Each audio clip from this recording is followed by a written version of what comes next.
Hey guys, did you know? Racism is bad.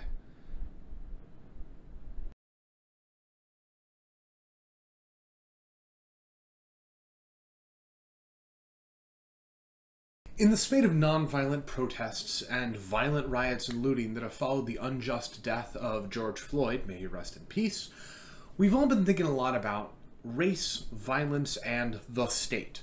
Or at least we've been thinking about race and violence. Now, it's a good thing that we're thinking about race and violence, but without thinking about the state, there's almost something rehearsed in the round of heinous injustice, followed by protest, and against what is always clear, but for what is always a bit more amorphous. Escalation into violence, which is often targeted against market institutions as well as the state. Calls for revolution both by radicals who are frankly hopeless and by libertarians whose cries actually support the social contract that puts the state in place, followed by repressive police action by the state, and finally confirmation of the existing order. That's right. It ends where it began. It's almost rehearsed or narrative or ritual or, quite frankly, liturgical. It ends up being as much a feature of the existing order as a protest against it. We've seen the play before. We've seen it in Berlin's May Day protests of 1929, up to the election of a law and order president in 1968. Look, you don't have to take my word for it. Read Ross Douthat's recent opinion piece in the New York Times on how this could ultimately help Trump. Or read any of my recent posts from McIntyre's After Virtue. That doesn't mean I necessarily think it will help Trump. I'm not sure if it will or if it won't.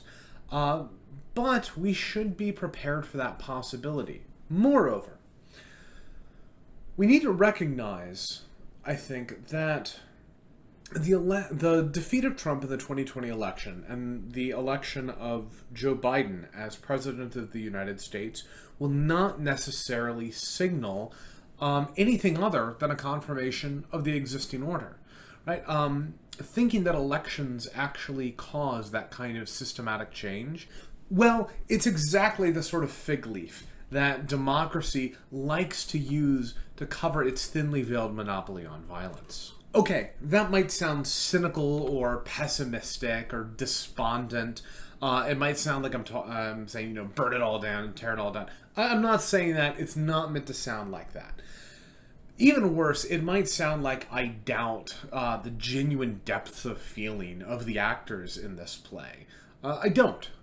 We're all rightly horrified at George Floyd's death and the death of many other African Americans at the hands of representatives of the state. And we should probably be horrified as well at the deaths of African Americans, the destruction of African American property that has resulted from the looting, which is not always due to African Americans themselves, but due to others coming into the area seeking out a protest that leads to looting. Look, we're all rightly angry at the injustices in the system that led to both George Floyd's death and the death of other African Americans in the face of police brutality, and the same system that really hollows out black communities and that has hollowed out many other communities as well. Just look at Charles Murray's coming apart. And we can reasonably differ about which particular injustices led to George Floyd's death. Was it negligent manslaughter, largely due to the unfortunate intersection of inadvisable arrest tactics and a pre-existing medical condition? Was it evidence of systematic racism within the Minneapolis Police Department and the particularly wide gap between white and black household income in the Twin Cities? Is it larger? Is it an example of police brutality born of a militarized police force that thinks of civilians as targets and the enemy, that thinks of American cities as battle spaces? Is this military police force born of the criminalization of large sections of human activity and the militarization of the people through widespread gun ownership? Right? So we can ask these questions from all perspectives. And we can also reasonably differ about how to address those injustices. So should one or all of the arresting officers be tried for manslaughter or for murder? Should the black community continue voting consistently Democratic when the fact is the inner cities have largely been under Democratic rule for decades now, and their communities continue to be hollowed out? Would voting Republican help that at all? Probably not. But why does the African American community have to be locked into the two-party system? On a more personal level, should you buy more ammo? Should we go to the gun store to protect ourselves? Should I go to a protest? Should I join the police force in order to be more humane? Right? People have differing solutions depending on exactly what they think the problem is. Now, once again here, I want you to notice how much more clarity there is with regards to the problems with what is protested against than what is protested for. At least beyond something I think we largely agree on, that there should be immediate rectification of the injustice through the arrest and prosecution of at least one of the arresting officers, and probably all four. However, the most likely result is that, aside from some minor prosecutions and cosmetic changes, the large-scale features of our system will stay in place. Racial income disparity will remain. African Americans will remain, by and large, a Democratic voting bloc. Law and order whites will remain, by and large, a Republican voting bloc. The post-Brown v. Board, post-Little Rock consensus of legal equality will remain the norm. Libertarians will continue to arm themselves against a revolution that will never come in the form that they think it will. The 19th century is over. And the political elite will continue peddling the utopian chimeras of the eradication of poverty, racial tension, and police brutality, as though they, the people running for re-election, could actually solve our problems. Not all of those are bad things, right? Some of those are very good things. They're reasonable solutions, and again, I'm not talking about burning down the system altogether. But certainly, the national, or indeed international, outpouring of rage should have some, goal? Okay, may I suggest that if there is some goal, it's much larger than anyone supposes, and far more difficult to achieve. Why is this? Well, on the level of broad theological and philosophical principles, the problem is twofold. One, human nature is not infinitely malleable, but is universally infected by the sevenfold hydra of capital vices, which cannot be eradicated by any political, legal, or socioeconomic management. Two, some form of material inequality is built into all human relationships larger than the natural family and the closest friendships. And therefore, the goal of greater equality will always be upset at some point. There is a finite limit to equality when we are talking about a country of over, 325 million people. That is a very large country. And in fact, most civilizations that have had that sort of population have typically gone by the name empires, not countries that can sort of seek out a common good across that entire population. On the level of political principles, the problem is not usually seen as a problem at all. It's seen as the solution. Liberal democracy and free market capitalism are the most stable, well-ordered, and powerful pair of systems for reducing public violence and for maintaining the existing socioeconomic and political order ever designed from humans. They do it, and they do it very well. That is, partially, why the quasi-ritual drama of injustice, protest, violence, shrill libertarian cries, and state-imposed order plays itself out so predictably. The liberal democratic free market capitalist system is able to transform what had been a real danger to existing systems in 1789, 1832, 1848, etc., into a stable feature of the system. It's actually not too dissimilar from the way in which, in the early 20th century, we discovered the business cycle. And now, the threatening ups and downs of capitalism are predictable features of the system that lead to greater growth in the long term. Thus, social protest ends up being both politicized and commodified.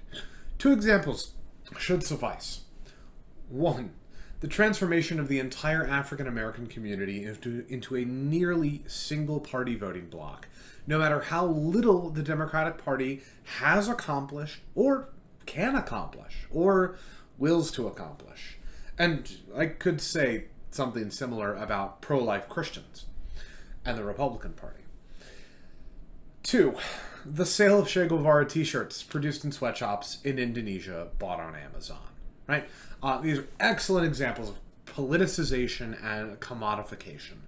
And however else we define the liberal democratic system of government, I think it is distinctively modern in that it has a tendency to politicize all areas of life in the same way that pre-modern systems, Christian, Jewish, Muslim, pagan, tended to theologize all areas of life. This brings me to my main point about the nature of our challenge. The way in which individualism is both a manifestation of the theological and political constraints and a subsidized form of life, or life way, that entrenches the politicizing and commodifying effects of our Regnant order into our souls. As a manifestation of those theological realities, it's obvious. Extreme individualism is not some good as the modern political order, which says, you know, your primary manifestation of yourself is going to the voting booth and voting for one party or the other, and that affects the rest of your lives. Or the individualization of people under law, more on that later, or the individualization of the human person in the market. No, rather, extreme individualism of that sort, which is built into our modern system, is actually how Augustine visualizes sin, and it's how Dante visualizes hell. See, for Augustine, sin is the state of being incurvatus in se. That is, we are curved in on ourselves. Rather than focusing on, the highest common goods outside of ourselves. So our family primarily, and then outside of the family, our polis, our larger real network that's manifested in a single, what we would say today, small town. And then beyond that, our civilization. And then beyond that, God, or perhaps the church and then God. Rather, those that focus on common goods beyond ourselves is instead focused on the self. We are curved in on ourselves. Our fundamental orientation, which should face that way, is facing this way, which creates a kind of black hole at the bottom of existence.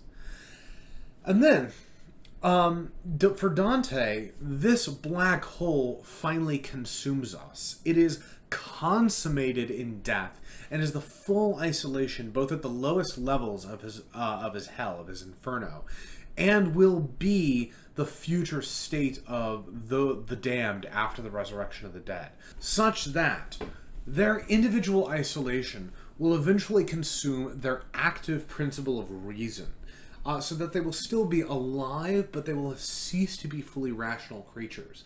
They will press toward the border of non-existence, but never quite pass it. That is what we do when we seek out an individual good over against the common good. And it's also what we do when we seek out, when we, well, frankly, sin, right? We're talking about the Christian theological tradition. When we sin, sin is always self-referential. On the level of our political order, we need to relearn what we mean by the modern sovereign liberal state. Now, I don't care how libertarian you are. There is some part of you that believes in the modern sovereign liberal state, even if it is simply to protect your rights. To do this, to understand this fully, would mean comparing it to pre-modern, pre-liberal, pre-sovereign orders. So pre-modern orders like the extended family that was the Roman Empire, pre-liberal in that there were orders in which liberty was far from the chief political good to be pursued, and pre-sovereign, where there were overlapping jurisdictions and authorities. We have the slightest relic of that in America's federalist system, but that doesn't even come close to the everyday life of most citizens.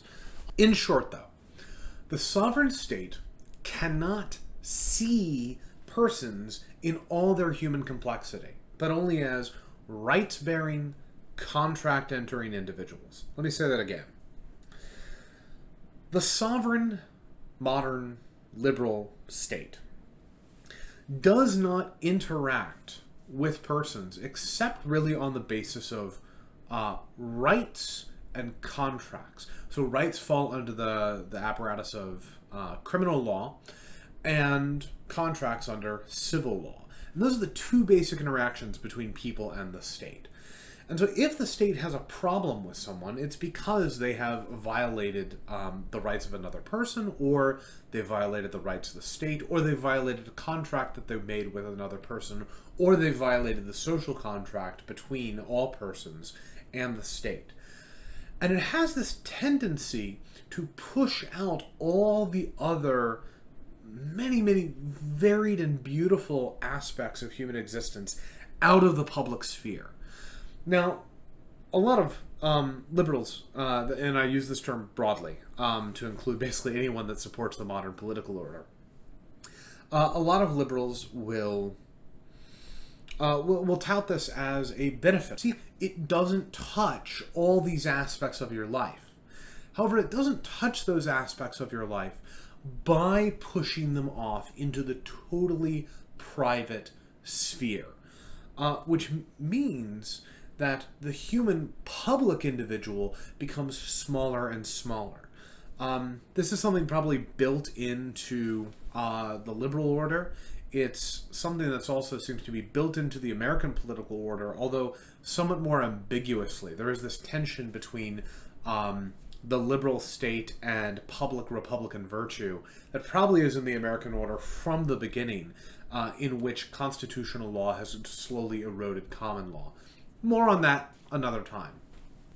The point is, legal entities with whom the state interacts must both bear rights vis-a-vis the state and be able to enter into contracts vis-a-vis each other that can then be adjudicated by the state. The state, therefore, cannot see entities that lack one or both. This is why so much environmental law, for instance, regards the relationships of contract-bearing businesses to other landholders. And it's been very difficult for the sovereign state to see, say, the earth itself as being a party to a social contract because, well, it's not. Right? Social contract theory, that Lockean theory of government, really excludes anything of nature, whether it's what we colloquially refer to as nature as in the earth, or nature as in the philosophical concept of that potency that controls the possible range of activities within man. This is the basic epistemology of the liberal state. It explains, for instance, why the shift from the church's traditional discourse on the nature of motherhood and the nature of human sexuality, the justice or inherent virtue of certain actions, and the teleology of human existence has shifted, all of that has shifted from that discourse to the language of rights. And that language then has totally failed to secure a right to life for the unborn. Right? Because the state can't hear discussions of inherent virtue of actions, or the nature of motherhood, or the teleology of human existence, that is the fundamental orientation and purpose of human existence. It can only hear who has the right, who owns the contract. Well, the unborn are unable to enter into contracts, and for that matter, children are essentially treated as property of their parents until they reach an age at which they can sue in court for emancipation. But if you can't actually sue in court, then the state has, at the very least, a very difficult time even registering you as an entity. Now, children do a little bit better than the unborn, partially because, well, they have faces, they can reach an age of reason, and having faces that can be literally visible to judges, but a judge can't see them as a judge. A judge can really only see them as a person or as a contract-bearing entity. But when he sees them as a person, he's not actually acting as a judge. He's actually acting as a caring, feeling human being, which is something very different than a judge. This also helps explain why Martin Luther King Jr.'s campaign for black rights took the form that it did. First, following in the footsteps of Thurgood Marshall, Dr. King sought out obvious positive rights already granted by the U.S. Constitution and provided by the sovereign state. Having secured these, he then moved on to secure the rights of individual blacks to access to spaces secured by financial contract, namely buses, restaurant counters, job sites, etc. Notice what he was never actually able to achieve: the integration of private clubs. Right? Because private clubs are not established by contracts that can be adjudicated by the state in the same way that businesses can, and therefore bringing blacks into the political order can never fully bring blacks into the social order. More on that and why it's significant in a bit.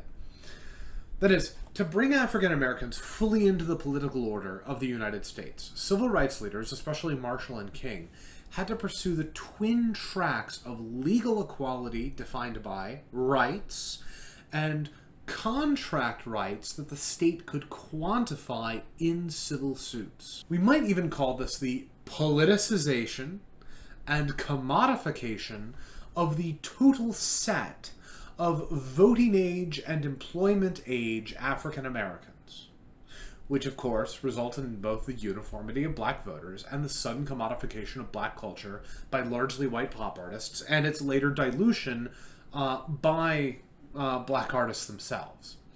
Now this victory, and it was a victory, came at the cost of attention to the black community rather than a set of individuals who were individually rights-bearing and individually contract-entering. The black community as a real-world, concrete, non-rights-defined, non-contract-holding entity, that black community couldn't be seen by the state. In fact, the victory of Thurgood Marshall and Martin Luther King Jr., no mean feat, surely to be celebrated on its own terms, came at the expense of a vision of an integral black community that was cherished by figures as different as Booker T. Washington and Malcolm X. Their vision of a black community could never be recognized by the state because communities are not recognized by the modern liberal state. On the level of the community as a whole, black Americans therefore still suffer from the effects of institutionalized racism, especially in the form of real estate and public infrastructure. The image of Minneapolis police shooting paint canisters at people sitting on their front porches is emblematic. See, after the Great Migration in the early 20th century, when the strictures of Jim Crow in the South caused millions of second-generation freedmen to move north, northern white populations had to manage living together with black Americans for the first time. See, remember that many of the abolitionists, not all of them, but many of the abolitionists believed that the black community could never be integrated fully into the white community. They agreed with the Southern slaveholders on that.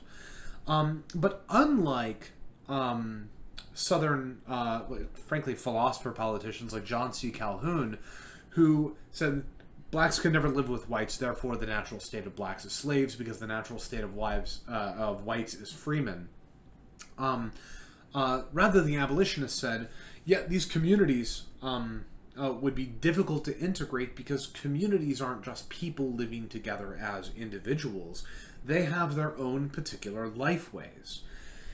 And so, the thought of the abolitionists was, all right, send them back to Africa. Found freeman colonies like Sierra Leone and Liberia, and send the slave communities back to Africa. Now, of course, Abraham Lincoln, who began with this approach, and many others came to realize, well, the African-American community is a unique and distinct lifeway that isn't reducible to the unique and distinct lifeways of Africa. And that if we're going to go forward as America, we're just going to have to figure out how to live together. It's an extraordinary prospect.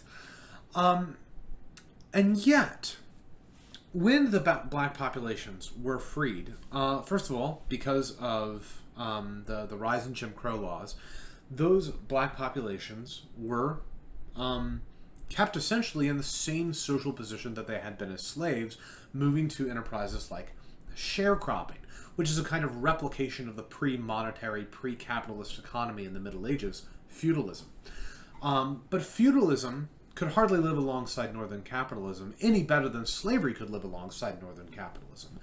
In fact, part of the travesty of American slavery, besides the gross human rights injustices, was the fact that it lived alongside the freedom, the individual freedom provided by modern capitalism. And so you could directly compare the state of slaves living in the South with workers living in the North, no matter what people who talk about wage slavery, like Orestes Brownson, say. So, facing the strictures of the Jim Crow regime in the South, and lynchings in the heyday of the Ku Klux Klan and Tulsa Race Massacre of 1921, when these events and these legal regimes prompted a large proportion of the Southern free population, or freemen's population, former slaves, to move north, they then had to live alongside white populations in northern cities for the first time. This is a different issue than the issue of the legacy of slavery per se. Now, that's not to say there aren't racial tensions in the South. That's not to say that there aren't injustices in the South. But it's no surprise that a lot of what we're seeing today happens in cities that had always been largely free cities, like Minneapolis, like Detroit, like Chicago, like New York, like Philadelphia and Boston and all the rest. Because when the southern former slave population moves north in the Great Migration, there was a reaction on the part of Northerners that essentially instituted something similar to Southern Jim Crow. Initially, informal zones were set up within the large cities that replicated the separate but equal lifeways in the South and an industrial economy.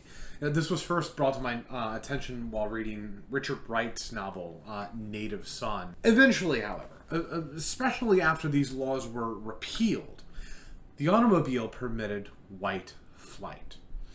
This allowed the white populations, who were uncomfortable living in such close proximity with a white neighborhood next to a black neighborhood, and we shouldn't think in the early 20th century of white as being a sort of monochromatic, decultured, non-life way that's simply characterized by, well, liberal individualism and capitalism like it is today. We should think of immigrant communities. We should think of Italians and Ukrainians and Jews and all the sort of original rainbow coalition of the Democratic Party. These whites, as well as others, who are living right next door to emerging black communities, begin moving out into the suburbs. These suburbs, of course, were characterized by restrictive zoning laws. They classify tract housing by income, and these are still in the books today. There are large sections of tract housing in every city in America in which the zoning laws require that tract housing makes McMansions for, people whose income is between $85,000 and $95,000 per year, or only make houses that cost between $425,000 and $435,000 total. So these are still in the books, and they still give the sort of clear landscape today. They still sort of set down the actual landscape of the American suburban building form. So they were also subsidized by taxes that were taken from the whole city, right? So when you build whole large areas, and they're very long, right? Think about how suburbia is built. There's considerable setback from the street. Instead of, having a whole bunch of people in a single apartment block, those people are spread out. What's the scale difference there? Well, you have to pave a lot more roads. To serve the same amount of people in suburbia. You have to hook up far longer electrical lines, far longer water lines. Well, those are built with city taxes. City taxes taken from the whole city. So the whole population is taxed. And blacks who have moved to downtown or semi-downtown areas then have to pay downtown property taxes in order to finance white flight. However, the white population continued to work downtown, where their old jobs had been, where the skyscrapers and all the mid-50s things that we've seen on Mad Men are. And the federal government helped to subsidize the building of interstate highways to connect the new suburbanites with their downtown places of business, so that they could, instead of walking to work or taking a streetcar to work, they could just get in their new automobile and drive to work. However, these 4, 6, eventually 8-lane behemoths plowed directly through the old neighborhoods that the white population had left because the black population had moved in. So these largely black, after the mid-60s, also Latino neighborhoods were still in place, but the highways went straight through them. And these highways were considered part of urban renewal. How do you renew the area? Well, you destroy churches, businesses, community centers, parks, homes. So you can walk from North Treme to South Treme in New Orleans today. You have to walk underneath I-10. 35 runs right over there. 1, 2, 3, 4, 5, 6 blocks south of my house, and it cuts off this tiny little historic district of Tobin Hill that I live in from what used to be part of an organic neighborhood and is now entirely bulldozed by 35 and by the 4, 6 parking lots that make up the parking lots around the hospital. Just giant empty lots. Nobody walks along that stretch. Nobody walks from here to downtown, even though it would be a 20-minute walk. I walk 50 minutes instead along the river because the city put more money into a river walk for tourists than it put into sidewalks for residents. You can see the same thing in 66, 35, 630, 695 in the greater DC area. These highways absolutely destroyed whole communities. Suburban sprawl also, of course, has the effect of transforming the automobile from a luxury into a necessity, to quote Andrew Carnegie on capitalism, or as Jeff Speck said, a prosthetic device. Which in turn self-isolates all of us, right? We leave from our McMansion through the garage. We don't have a front porch, and then we go to our parking complex, and then go directly to our cubicle. And you can live your whole day without actually interacting with anyone. If anybody thinks that doesn't destroy the natural, incarnate, manifest communities that once existed, if anybody thinks you can have democracy without the polis. Now, for people in the white population, that is really unfortunate. It has still destroyed many of the lifeways that give birth to public virtue, that sort of Republican virtue, without which liberal democracy degenerates into individual decadence. However, the asocialization, the capital and liberal and infrastructural individualization of African Americans has meant that living in the remains of earlier communities has to be a deeply intentional act if you're going to remain an African American community. And from everything I've read, it's extremely difficult. It would be extremely difficult if you deleted every white person out of America. So, however, it has the positive effect for party politics, and this is true for individualized whites and individualized blacks, that individualization is only one step from collectivization, right? Because collectivization does not look at communities, it looks at all individuals as set units in a larger machine, whether it's a party machine in a democracy or well,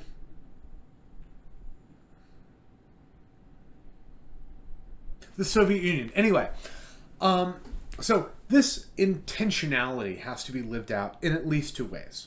First, urban black homeownership has historically been subject to a lack of availability of housing in black neighborhoods. Finding rentals is a problem, but owning property outright is especially difficult. This was particularly true when white owners rented rather than sold their previously occupied downtown properties, and then slumlords moved in to buy up the rest. And it is true, and it continues to be true, that black persons, and particularly single black persons, have trouble securing home loans. There have been, many studies on this.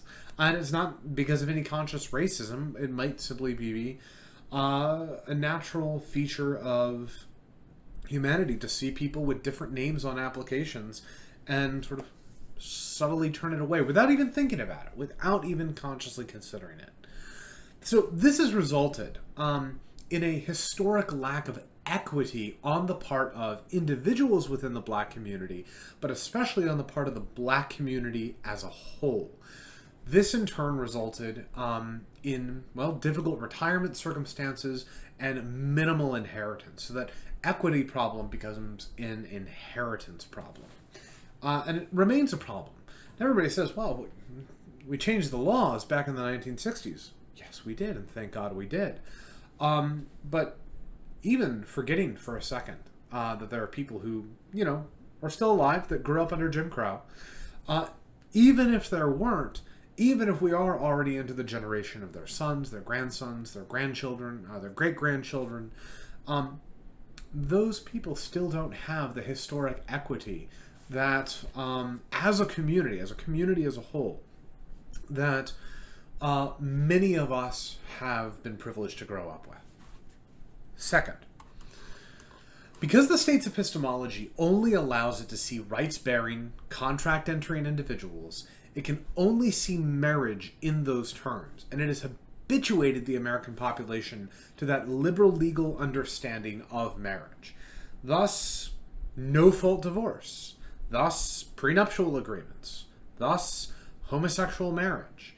Look, whatever your thoughts on the latter, and I don't doubt for a second that homosexual couples love each other very deeply and can be in committed, lifelong relationships. If that's your definition of marriage, fine.